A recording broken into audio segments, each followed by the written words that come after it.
বিএনপির স্থায়ী কমিটির সদস্য সালাউদ্দিন আহমদ বলেছেন, জুলাই আগস্টের গণঅভ্যুত্থানে আওয়ামী লীগের হয়েছে ঢাকায় আর হয়েছে দিল্লিতে। বাংলা নববর্ষ উপলক্ষে সোমবার রাজধানীর বটমূলে বিএনপির ঘনিষ্ঠ সংগঠন জাসাস আয়োজিত বৈশাখী সাংস্কৃতিক অনুষ্ঠানে তিনি এ মন্তব্য করেন। সালাউদ্দিন বলেন, ছাত্র জনতা ও বিভিন্ন শ্রেণী পেশার মানুষের অংশগ্রহণে ফ্যাসিবাদের পতন হয়েছে।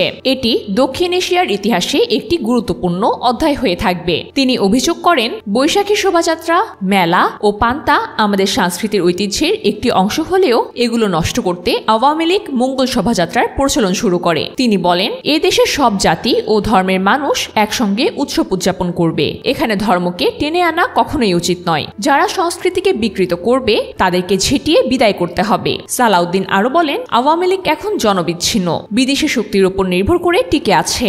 জনগণের রায়ই তাদের পতন নিশ্চিত হয়েছে।